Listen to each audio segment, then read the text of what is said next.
I'm glad you said that. Let me turn my phone off. Hey, everybody, we're going to get started real quick in the conversation. I want you to like, tag, and share this so that we can begin to have this conversation on today.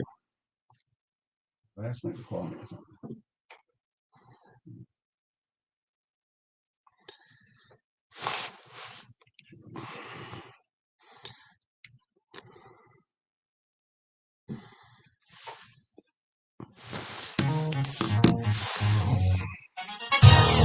Welcome to United Shades of Gray.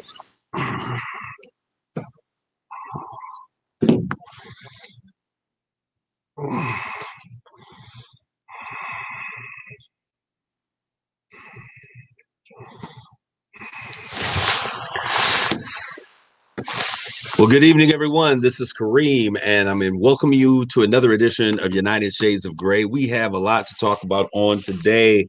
We're going to talk about My Two Americas. We're going to unpack a lot that has happened in a short period of time. And so, some of this stuff is going to be brand new to many of you that are listening. Some of it has been in operation and is just now coming to the forefront for everyone. What's going on? I'm the first person into the chat room is my mother. Hello, son. Hello, mother. How are you doing? Those of you out there, it's great to have family support whenever you're doing something that you are loving. And I love having these conversations with you all about race in America. I believe that this is the way that we are going to begin to change the dynamics of this good nation by having these conversations. Having these conversations then push us to come to the table and have meaningful discussions on how we will begin to propagate change to the things that we're seeing. Okay. Well, I'm in the studio on today, and I want you to know I'm in a. Let me do this. Okay, I'm in the studio today with my main man, the Rob Father, who is here. Rob, why don't you give everybody a shout out? What's up, everybody? And our United Shades of Gray audience, happy to be here. All right, so we are in here on today, and I just want to make sure that you understand. I'm not in a bad mood today, but I must say that I am in a different kind of mood. I've had a number of people reach out to me and say, hey, Kareem, what's going on? How are you doing? And I love it when people check up on me, but I'm not sure how I'm doing right now. I'm in a very different place. I'm feeling a little different, Rob. There's a lot going on in our community, and I'll be very honest. I almost did not want to come in today. I wanted to stay at home because I know I don't think people can really understand how it feels to be a black man in America sometimes. And that is not to say woe is me or to throw a pity party, but it is, sometimes it just becomes tiring. And I suffer from fatigue of having to deal with the same issues over and over and over again. Only in many cases to feel like we go unheard, that no one listens, that systems are not just changing. And we'll get to that whole discussion. But right now, I'm just on my soapbox and I'm venting. As a black man, I feel you. And I understand the meaning of sick and tired. You use the word fatigue, because that's what black people mean. When we say we are sick and tired, we are sick and tired of being sick and tired. Exactly. And until you have gone through, no disrespect to our white or Asian or brown counterparts out there, but the actual history reflects why we are sick and tired. And when the same things happen consistently, fatigue sets in. What can you do? You're darned if you do, and you're darned if you don't. Well, and so we're going to have a conversation today, and so you kind of know where we're going. There's a lot that is happening in the world, and I think that it's important that we bring this to the table. We've been sharing and talking about a lot of this stuff over the course of time, and so we're going to get into it. But I want to talk about what's hot off the press. I'm going to stop my soapbox for right now. I'm sure I will. I'm not going to put it away. I'll let you know that. I'm going to reserve the right to stand on it, to set it aside.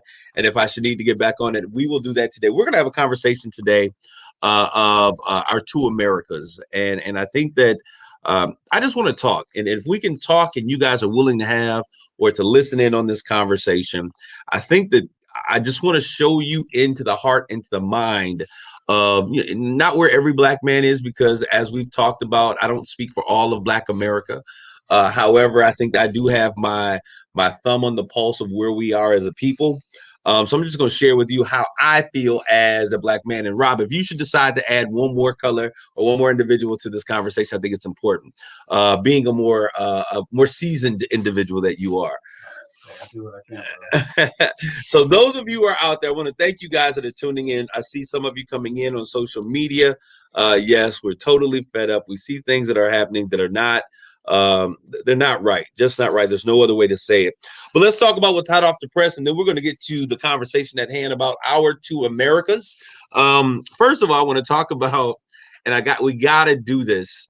I want to make sure that we do this on today. Talk about this Johnson & Johnson vaccination. I've had that shot. Did you get the Johnson & Johnson? And let me say, I don't know I forgot we did have that conversation. Go ahead. But for those who have received the Johnson & Johnson, aka the Janssen shot, it's a one-shot vaccination. As we talked about before, that the VA is giving it to all the veterans and their families. Some people, now this is what the doctors at the site told me this, okay? You can quote me or not quote me. Doctors say the older you are, the less symptoms or side effects you will feel. Doesn't necessarily won't mean with the Johnson & Johnson. Johnson, okay, because that's what they're giving out at the time. And I got mine a month ago. They said 3 weeks before this whole thing came up, but it's been a month yesterday that I received the shot. I received no symptoms, none whatsoever. In fact, at the injection site, when I got my flu shot last year, I felt more pain in that in my arm than I did the Janssen or the Johnson & Johnson shot. So I encourage you, if I think it's the ages of 18 to 48 is what they're looking at. Yeah. Again, those are just one in a million, whatever. All right, so here we go, and this is just fodder for conspiracy theorists who are out there. I said a million times, and I told you guys when I looked at these shots, I was not taking the Johnson & Johnson shot at all. I wasn't taking the vaccination, any shot, right? Then after studying and looking at what was going on, I said, you know what, I'm gonna take this shot. And I said, my uncle who was saying, hey, I want to take the Johnson. I was like, you got to look at how this thing was put together, the efficacy rate. And it just seemed like it just came out of nowhere. It did not have a lot of the stipulations that made me actually kind of feel comfortable. The fact that it needed the extreme temperatures. Okay, so this is not something that's just laying around. But anyways, this whole story. So I just felt better about the Pfizer and the Moderna situation.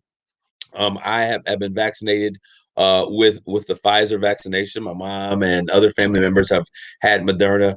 I had absolutely no symptoms whatsoever, nothing whatsoever. And so I'm glad about that. But because you're older now. When I had the Pfizer, not the Janssen and Janssen, whatever the Janssen stuff.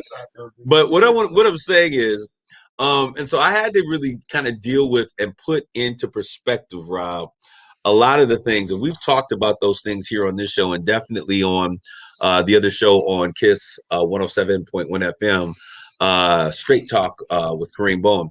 And so we've had these conversations, and looking at how everything was, I was like, listen, this is crazy, but this is what I'm going to do. If I'm going to get the community vaccinated, if we're going to be safe, I have to be a partaker of this. So absolutely. So lead by example. So I did just that. I was vaccinated. I'm glad that I was vaccinated as well. I haven't had any side effects. But in that process, I've been talking with so many people and health officials and folks from the Department of Health here, and as well as the hospitals. And they were saying, you know what, Kareem, there is a real need for us to get the word out about these vaccinations. And it's, those of you who are watching me on social media, y'all see me standing up all the places. I'm rolling over cords. But there's a real need, and people were so hesitant. And so I began to say, listen, there's a historical thing that we've got to deal with here about how blacks have happened with smallpox and the Tuskegee experiment. And there was a doctor who did a wonderful story. He had a conversation, and I got to figure out who that was that I was listening to. I can't remember. But he talked about it wasn't the fact that they injected them with smallpox, but they were introduced to smallpox. And when they got it, they had the vaccination that was able to cure smallpox, and they chose not to give it to them. So it's just not a good situation. It was a wonderful conversation. So there are a lot of people out there who thinks that you can't trust the government for anything. We've heard, for those of you who are listening, that this is a population control effort to kill off the old folks, and or something that was sent here by China. So we've heard all of those stories, and now with this information, one thing that I don't understand is if they were having issues with this particular vaccination, and this is not the first time we've heard this. The condition is called deep vein thrombosis, in I guess modern day terminology, or in lay terminology, blood clots. And so that has been an issue that was talked about when they were using this in Europe. They did a pause in Europe for a period of time, and we kept buying those vaccinations, just thinking people are gonna, shoot it into their arm when they are hearing about these things. A lot of people were already leery because of that, and now we're seeing those same results here. I think it's about time that we just take the reality, bite the big one on this one, and realize that folks are not going to be running to get this vaccination. There'll be some people who just trust, the government and and the world of medicine, without any caution. I am not one of those individuals. I think that we have to be discerning. I think we have to be advocates for our own health. I think that you have to be wise. And with this kind of information out here, this is, if the CDC and the World Health Organization says, listen, we need to take a pause, they're telling you to take a pause because those numbers are really, they're dangerous. And so if they're going to take a pause, the ratio of those who are having these is a lot higher than what you would imagine, or would be considered to be safe. So take a pause. If you've had it, they say you're safe, so be safe. We're now entering into a place that, and this is the conversation, they're wondering if we may have to have a third booster shot. And that's something that we're going to talk about a whole nother. I don't want no more shots after this. All right. Because the variants out there, medicine is still progressing and changing, so it has to keep up with it. Same thing you have to do with flu shots and things like that. Wow. Okay. I'm out there. Someone that is listening out there in the world. There's a young lady who is trying to find this conversation. And I will, I'm going to put you out there. Jennifer Mahad, thank you for tuning in. She's bummed she's not getting involved. We're going to get you into this conversation. All right. So that's what's going on with the world of vaccinations. Michigan, what is going on? I'm feeling like Marvin Gaye, mother, what's going on? Because the numbers that we're seeing here in the Michigan, not just the United States, but Michigan, are very concerning. We have had an increase in the number of deaths now that we're experiencing with COVID-19. There's a spike, an extreme spike in the number of cases, to where we're almost at the worst stage ever that we have been in as a state as it relates to COVID-19 infection. And we are really, Big Gretch, she got those buffs. Y'all thinking about y'all coming to the barbecue is the way we were saying it.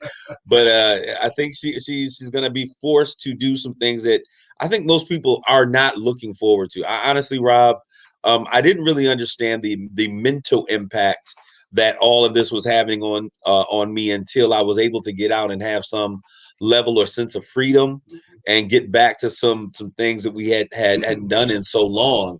And even in the fact that they were limited was still the fact that we could do them.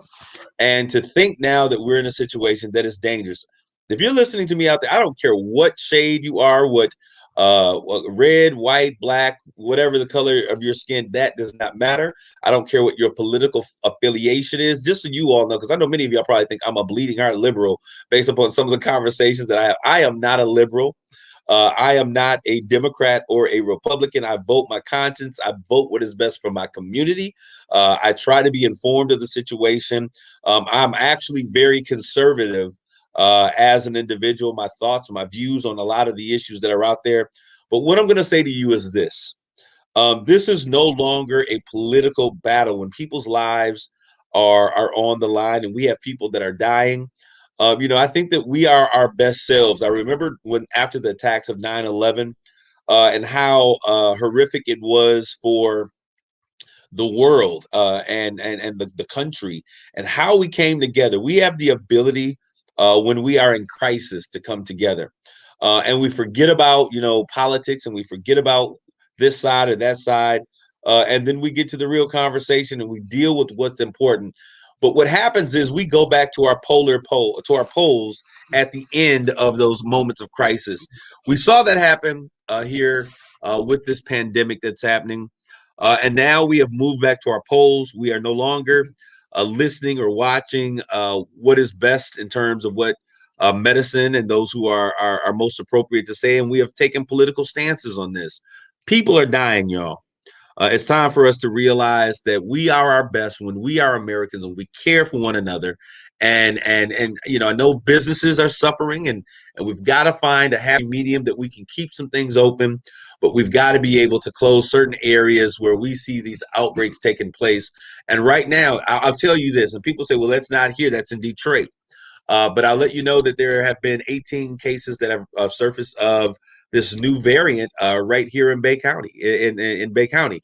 So if it's in Detroit, it's in the rest of the state because we get goods, trucks come through these areas. There is no separation between what happens in the city. So goes Detroit, so goes the state of Michigan. You may not like it, but that's just the facts, Jack.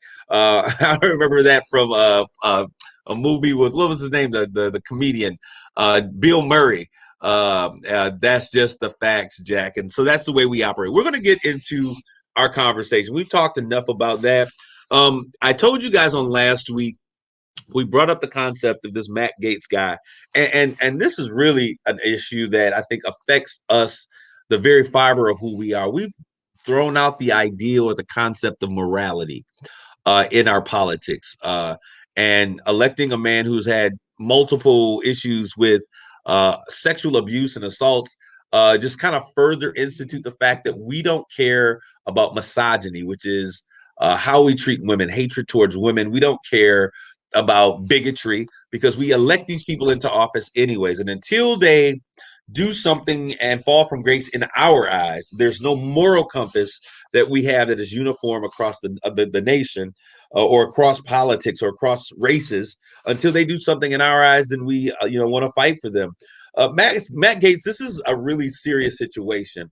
When I worked with students out of SVSU, Rob, and I've had a number of students that have taken on spring break projects where they were working, or fall projects where they were working, trying to really stop sex trafficking. And they've worked with state police in Ohio and different places that they've done these mission trips. And, they come back empowered. They come back with a sense of awareness. They come back with understanding why this is so important, because sex trafficking is happening more than we understand. This is not something that's happening only in Thailand or other nations, but this is something that is happening right here in our country. And so some of the allegations that are coming out with Matt Gaetz, I don't care if you're a Republican and you voted for him, or, family, you think he's a good guy, you think it's retaliation. This is something that should not be named against anyone who represents our country. There was such an upheaval. Trump can come in with all of his issues, and number 45, he is what he is. All right. He's always been that way. There's no secrets. Then we see Cuomo. He wants to play God and mighty. Now there's women who are coming out saying these things about him. He's a Democrat. Now, he has basically disappeared because I guess unwanting conversation or an advance is a lot less, than sex trafficking rings and using political monies to allegedly to make, these things happen, and paying off sexual partners. And this is absolutely disgusting. If you are an American, if you don the colors red, white, and blue, your heart should be heavy. You should be outraged. You should be upset. And I think that if we're going to really drain the swamp, that would be a great place to drain, because we can't ever talk about equal wages for women if we can't bring women into a place where they can be respected equally. And so this disgusts me. I think that if you're a grown man and you want to have a relationship with a woman, understand how to do it. Be a man, step to that woman, leave the young girls alone. There's a whole world out there missing children. We got so many missing children reports. And I think that that's what we go through life with blinders on. And we don't see these missing children reports. You go to some of the Black communities, there are so many Black girls missing. And we're wondering what it is. And it's not drugs, it's not alcohol, and all of them aren't just being pimped out. But that is a lot what happens. There is a sex trafficking ring. My cousin, I had a cousin who was caught in one. They left her in a basement. The women were able to break one of the windows and cry out to a neighbor. They went down there. There were 20-some girls that were being trapped in a basement and being pimped out for sex. This is ridiculous. And we've got to begin to make some changes. And the only way these things are going to change is that we've got to begin to demand that there is some sense of morality for those people who are lead our nation, or they don't get your vote. Is that story with the one that came out a couple years ago in Ohio? That's a different story. This was right here in the city of Detroit, the one that I'm talking about that my cousin was involved in. And so it's a crazy situation. We've got to deal with it. Matt Gaetz, those who are supporting him now, the thing is, it's getting real sticky. And I hate to use the word sticky in terms of a sex conversation, but that was what came to mind. Sticky because he has someone, one of his fellows are they're working with the feds. So they're going to provide the information that is necessary. And it's a shame. I'm not, ooh, let's get them. No, this is a shame that we live in a nation that is so great, but has become so perverse in its character and the moral fiber that governs us. Now, I'll tell you really quick, you want to see the conservative side of me, there you go. You got it on full display. I believe that we should have a nation under God, indivisible, with liberty and justice for all, because that's what I signed up for as an American, I guess. So that's what I desire to see. So let's talk about that. We're going to get to our conversation on today. I'm going to introduce this conversation. We're probably going to take a break, and then we're going to come back and go full steam ahead in this conversation. I want to talk about my two Americas. And many of you are like, what are you talking about? What is my two Americas? I'm talking about there is an America that white America experiences on a daily basis. That is the land, home of the free, and the land of the free, home of the brave. It is the land of opportunity. It is the land where you can leave your doors open. It is the land where police officers are there to protect and to serve. And then there is another America that is disparagingly different. It is America that Black Americans and particularly those, I'll say Black America and those who are economically impoverished, experience. More so, Black America will experience that we are not protected and served by those who are considered police officers. We're going to talk a little bit about what do we do with this policing situation. We're going to talk about the things that are going on. George Floyd, Dante Wright, and then another name that many of you probably don't even know, but we're going to talk about it, Nazario, and what's going on, how these things are happening. We understand that we are knee deep now. We're knee deep in this conversation with the Derek Chauvin trial. We've kind of briefed you guys and had some conversation about it. And I'll be very honest with you. Yeah, absolutely. Stacey Crosby, Rebecca, all of this absolutely has to stop. And this is not something, and I want to make sure that we understand that this is not something that Black people can stop alone. As a matter of fact, our eyes are back on Minnesota. Minneapolis on last year, we know just almost a year ago. In a few weeks, it will be a year ago that the world witnessed the horrific murder of George Floyd. You would think that in the time ensuing that we would have grown a little wiser, a little smarter. We would have taken time to grow patient and be more informed on how to deal with people and communities of color. However, nearly a year later, Rob, we are still dealing with the issues at hand. While the George Floyd murder trial, the murder of George Floyd trial, which is the trial of Derek Chauvin, is underway. We're into week number 2, almost fully completed, or is this week number 3? I can't remember now. This is day 13. So we're 3 weeks into this situation. The defense the prosecution has now rested their case. The defense is now pushing forward with their case. We've seen bystanders. We've seen the lady who recorded the 9 minutes and 29 seconds, which was a new revelation because we thought it was 8 minutes and 48 seconds. It was longer than anticipated. We've now seen community individuals, policing officers, law enforcement stand up and say, hey, this is not who we are. This was murder. And we are now listening to medical examiners. And we've seen the medical examiners come in and say this guy died of asphyxiation, a knee to the neck for that period of time is how he died. However, that does not show on his autopsy. We understand that this was homicide. This was murder.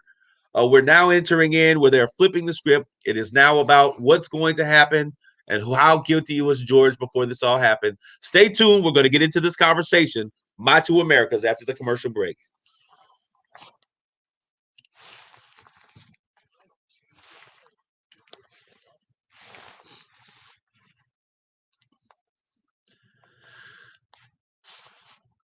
All right, for those of you who are tuning in, let's get folks into this conversation. We're getting ready to get going here.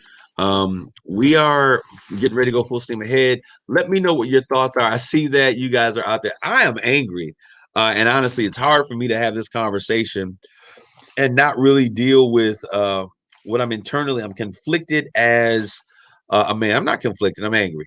Let me correct myself. Conflicted is when you feel this way about that and this. I'm angry. I'm fed up. I'm tired. And we're going to talk about not only what's going on, but I think there's a need. I was just telling somebody we need to remind them that we haven't fallen asleep. We need to remind them they started the NBA and the NFL, and we were entertained, but we haven't forgotten what's at play here and what's at stake. And so we're on commercial break from our show, but we're going to come back in and we're going to continue this conversation with more of My Two Americas. Kareem, Yes, sir. take off your jacket because Are you hearing it? All that's going through the mic. All right. I didn't want to interrupt you. No. I was wondering if you could hear that or not.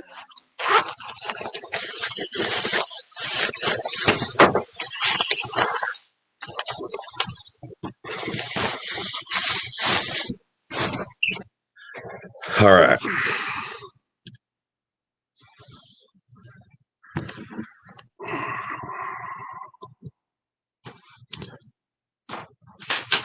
I only mind about Sunday because I didn't know what you were going to talk about. I wanted to make sure that when you say anything, either you could say as we record this show or whatever, because I know that happens sometimes. We forget. So. All right, guys, we're going to get ready to record in just a second.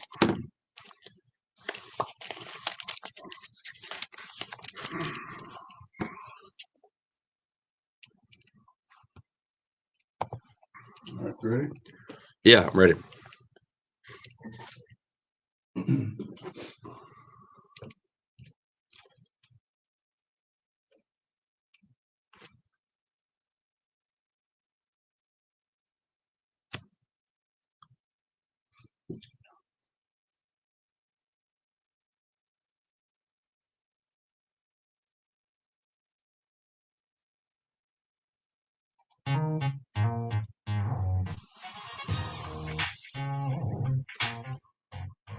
You're listening to United Shades of Gray.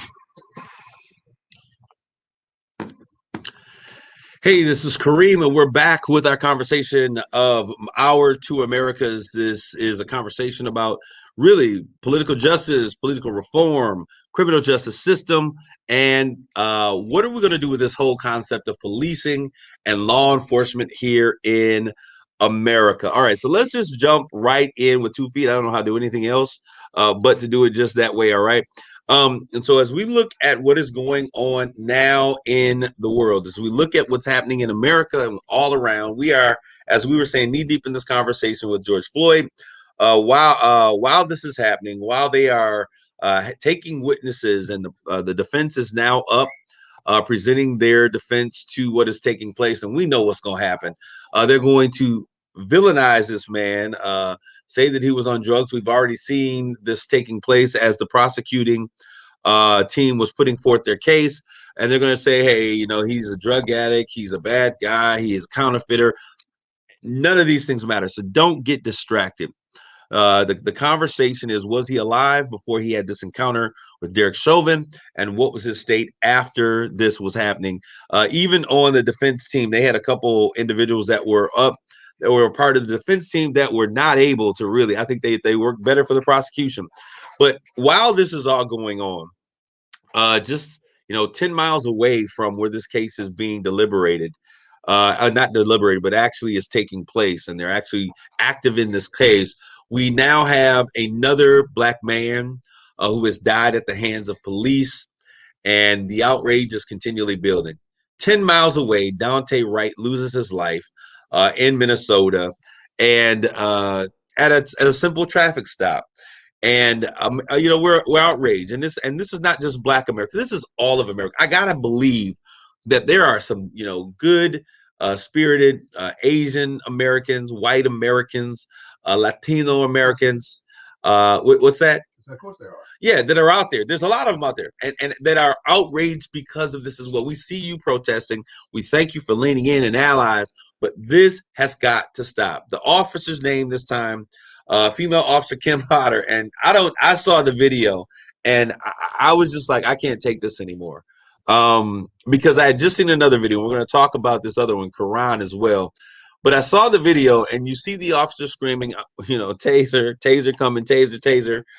She instead of tasing, she shoots him with a firearm. Now, I don't know about you. I told you all that I'm a law-abiding citizen. I have held both a taser and a gun. I am no aficionado by any means, but my common sense judgment and my experience is that they do not feel the same. They are not shaped the same, and they are you put one on your dominant hand and you put the other on your least dominant hand. That's the way officers do this thing, right? Here's what I say, and I wrote this to myself. Even if you've never eaten either, one cannot dispute the fact that there is a significant difference between a banana and a cucumber with respect to their respective appearance, feel, size, and weight. So the same way with a gun, I've held a 45 in my hand training. I've held a taser. Two distinctive differences in every way, shape, or form, other than the fact that they can, bring harm to a person. Now, I'll tell you, Rob, and thank you. That was a great example. I'll tell you, this is the thing. Now, when I looked at the video and listened to everything that was going on, do I think that it was an accident? I don't think that she intentionally was, I'm going to shoot him and taser, let's shoot him. I don't really feel that way. Mm-hmm. I don't. And people may get outraged or upset about it. I don't feel that way. However, I think that this is one of those other situations. If you are afraid of Black folks, there are a lot of mistakes that you can make in terms of your judgment. And I think that once again, we see people, and this has nothing to do with training. This woman is the union president. She was a field trainer. And they were calling for her to be fired. Now, let me tell you what happened. And this is the thing that boils my onion, if you will. We see that there have been calls for her to be fired. And, I'm sure this is the thing. There were calls for her to be fired, but there is audio of her in previous cases. And other people have admitted to this, that she has shown them how to get out of situations when they erroneously took steps as police officers. I don't know if you've heard those. They were playing, I want you to go home. I want you to I want you to don't answer your phone. The two of you don't communicate. I need you to do. And so you hear her laying out this step-by-step sequence of how to get out of a tough situation when you've made a poor judgment. AKA CYA. There you go.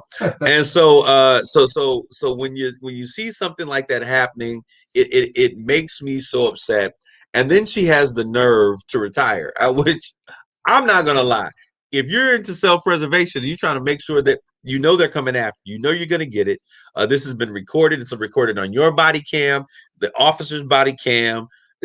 You're out there. So she retires. And my thought was, the reason that she probably retired, and my thought would be, hey, I'm going to retire so that I can keep my pension.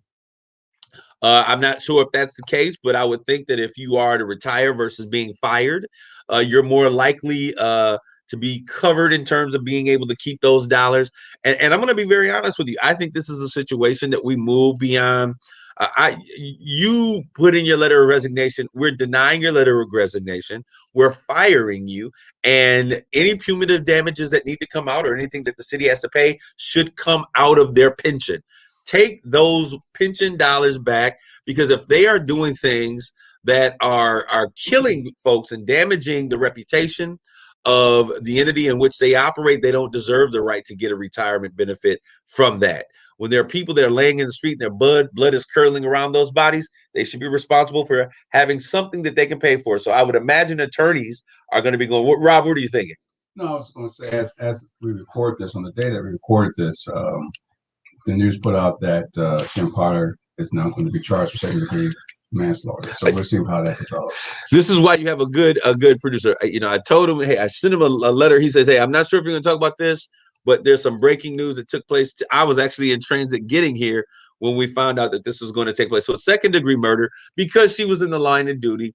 And I'll tell you, somebody's going to say, well, why did it? And this is the thing that gets me. Why don't these guys just comply? Well, okay. Well, so let's look at this.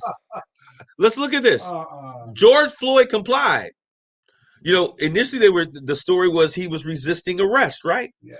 So all of the videos from the store that he was in, Cup Foods, and from the cameras, angles from the street and everywhere else, the body cam shows there was no resisting arrest. He complied.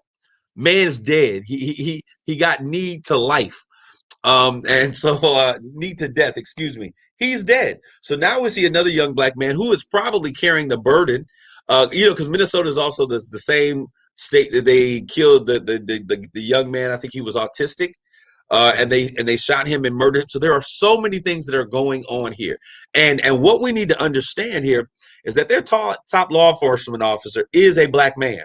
Army Lieutenant Collins. Nazario.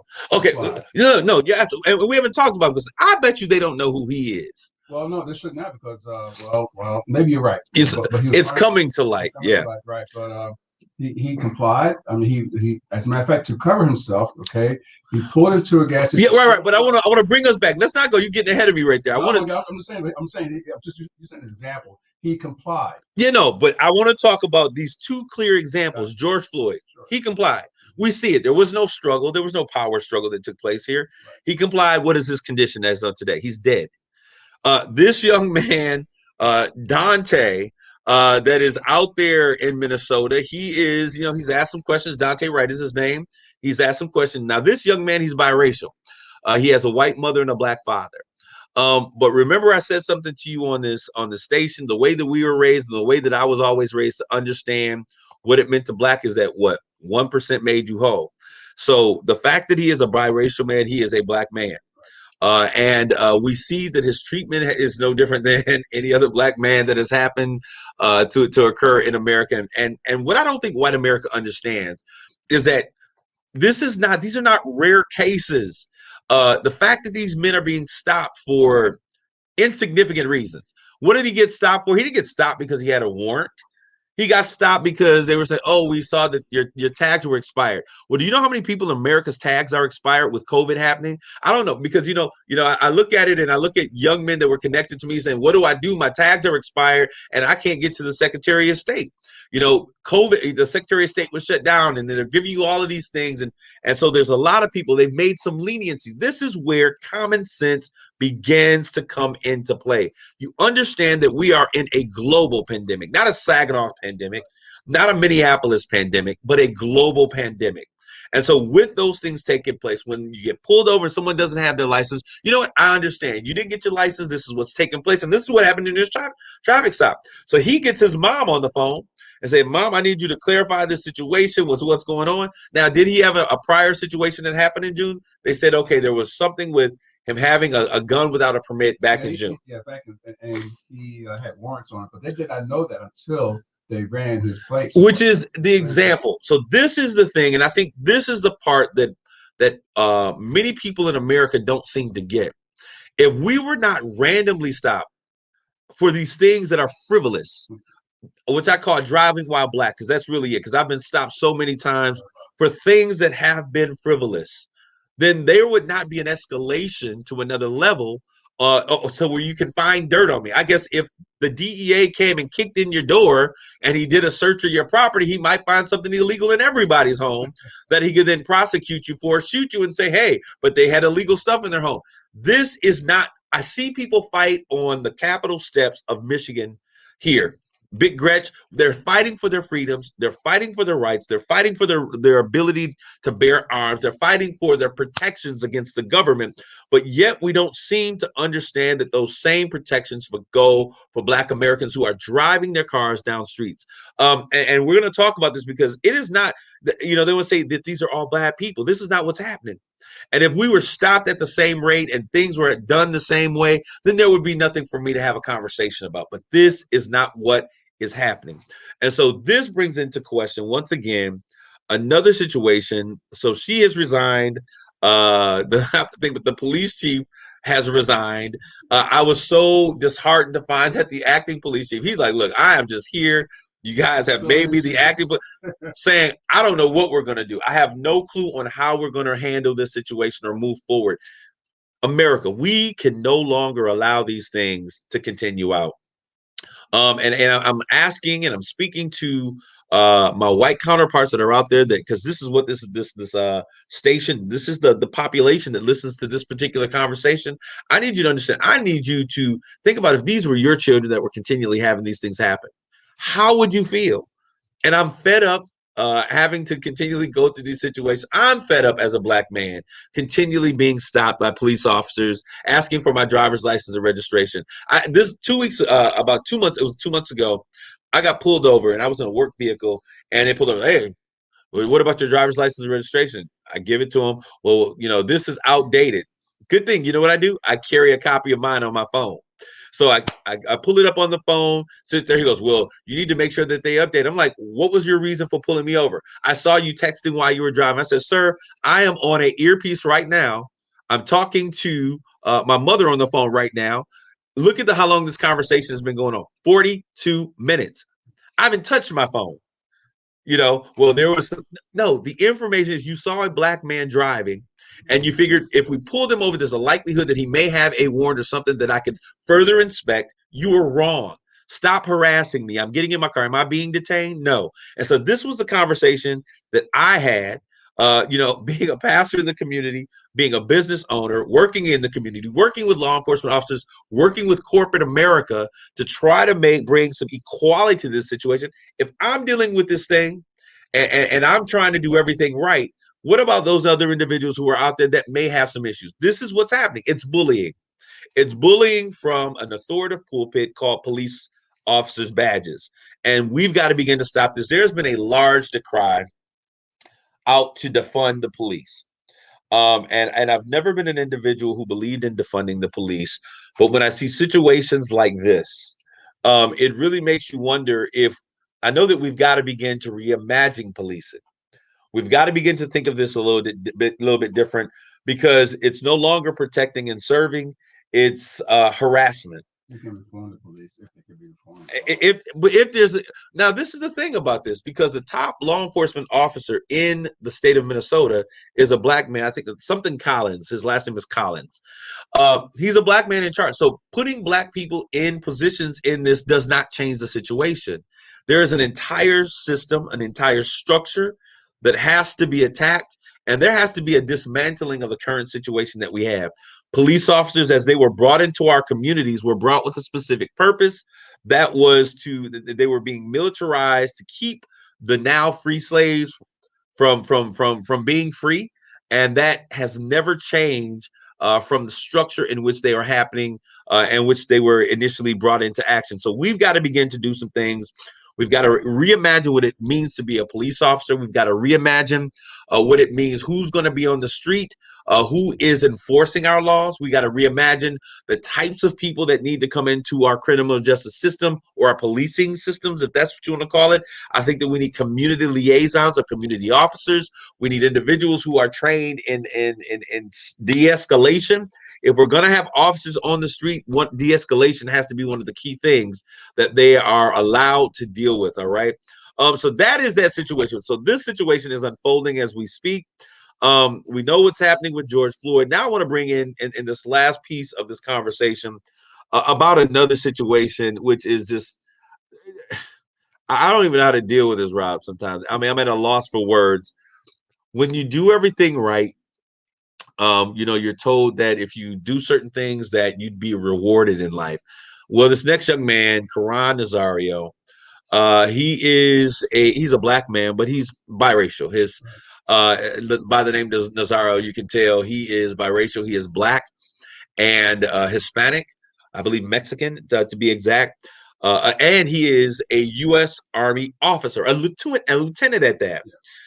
This is the story that you were talking about, Rob. He was in Virginia, pulled over by police officers. Now, this is where I say there are two Americas that we have to begin to deal with, because in black families, we teach our children. We educate our children. Listen, you're out on the streets, and because police are out there harassing you, this is something that we have grown to believe and to understand because it exists. Whenever you are pulled over by a police officer on some dark rural street, keep slowly drive until a wide, well-lit area. Anybody will tell you that. Women, if you're by yourself, pull into a well-lit area because there are police impersonators out there. So you want to make sure, especially with everything that's going on with brothers being pulled out and not getting back in. This was something that we were always taught. I'm sure white parents don't have to tell their kids, hey, when you get pulled over at nighttime by a police officer, we want to make sure that you pull into a well-lit area because they may beat you. That is just not, that is not the conversation they're having. Area, turn off the engine, put your hands on top of the steering wheel. There's a whole video. There's a whole video that we were showing our kids. Teach my son. Absolutely. Repeatedly tell. He's 25 years old. I have to teach him this since the day he started driving. And so there's a whole video out there that addresses this issue, and they're telling young black men this is what you do. So this guy is a lieutenant in the U.S. Army. He gets pulled over, and during this period of time, he's pulled over. This happened back in December. The video and things are now just surfacing. He has already filed a lawsuit against those officers. What we see in this video also, this is just so much to fathom all at the same time. He pulls into a well-lit gas station area. He doesn't put his hands on the street. He puts his hands out the window. The reason that he was supposedly pulled over, because he has a really nice SUV. And of course, if you're black and you're driving an SUV, or if your SUV has rims, you must be a thug or a drug dealer. These are cues that we often hear that are continually happening in our communities. That's why I say that. And I say it with such a cavalier attitude because I've heard this story before. I've been this story before. So he gets pulled over. He puts his hands out the window, and he's in his uniform. It's not the fact that they don't recognize this as a man in uniform. He's in his uniform while this is happening, puts his hands out the window. They come out of the car, guns drawn. 2 officers, 1 black man, arms drawn. He's, has his hands out the window because he didn't want his hands to drop below eyesight so that they think that he was, or give them the opportunity to say that he was reaching for anything. Hands never leave out, the air in the window. They can proceed to engage him, step out of the vehicle. What am I stepping out of the vehicle for, was his question. Hands in the air. I would just like to know what is going on. What have I done wrong? Step out of the vehicle. So they had agreed that they were going to arrest this man. They could not see his plates, but when they got closer, guess what? His tags were posted in the window like you're supposed to if you don't have your plate. In the rear window. Was not good enough. And the vitriol in which this officer that he was showing toward this lieutenant in the Army, he has gone, he is serving his country, actively serving his country. And he's like, listen, is this the way I'm going to be treated as someone who is actively serving my nation, my country? He goes, I don't believe this. Like, what is the issue? What is going wrong? I don't want to reach into my car. I don't want to get my wallet because I'm afraid. He uses stuff. I'm afraid of what's going on. The officer says, you should be afraid. And I can't remember the exact phrasing, and I wish I had written it down. You're going to get lightning, or you're going to get zapped, or something. Basically saying you're going to get shot. The heat is coming. The younger officer that was there, when you watch this video, is saying, listen, sir, just get out the car. He's like, he didn't want none of this that the superior officer was having. But in those situations, we see this with Derek Foot. Maybe you should get off his neck. Maybe you should stand back. Maybe we should give him some air. Maybe you should leave me alone. So the commanding officer, the lead officer, the one who has the seniority, is taking the lead. And his language was, get out the car, you the wrong day. I mean, it was just crazy. And so I want you guys, don't take my word about it. Don't just get offended that we're having another conversation about another black man. I'm offended because we're dying. You don't have the right to be offended because it's not happening in your community. So what I want to have happen here is I want you to go out. The name of, all you got to do is Virginia Police, Karan Nazario. The video will come up. You can see this in living color. This has to stop. They continue. This is what gets crazy. He continually has his hands out And they're like, get out the car. He's like, sir, I just need to know, what am I doing wrong? He goes, I'm afraid for my life in Virginia. This is something that, there's an issue with race in Virginia. We can act like it doesn't exist, but it does. And so he keeps his hands out the window. The officer then comes over and he begins to pepper spray a man whose hands are out of the window is down, show no threat whatsoever. And we say, why don't you just comply? Isn't what they usually tell you to put your hands up if they're going to arrest you? Hands up and out of the window. He continues. I think he sprays him 3 times with pepper spray. Officer Nazario says, listen, I got my dog out here. My dog is in back.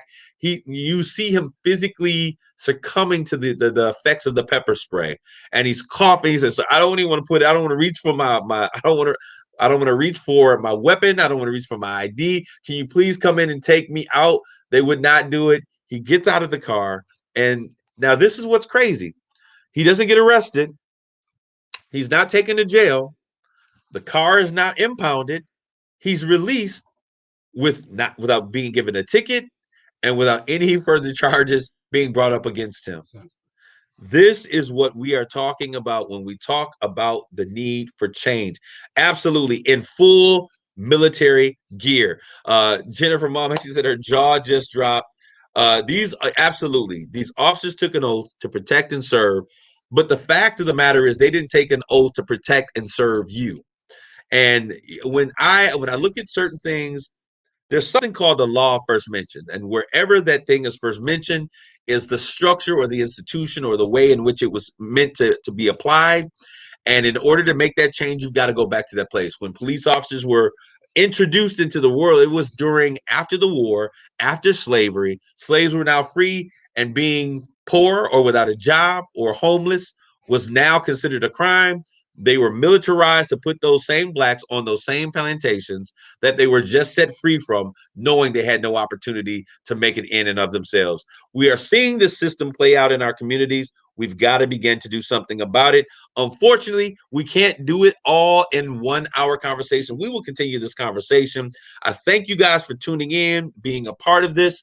But as we begin to move forward, I'm going to bring in some law enforcement. I want to bring in some people, some psychologists, individuals that need to be a part of this conversation to see what we can do differently. And if we're not going to dismantle our police, how can we reimagine our police so that we can begin to understand that regardless if you're black or white in America, we should be only shades of gray as it relates to our law enforcement and our ability for pursuit of happiness in this great country. I want to thank you guys for tuning in today.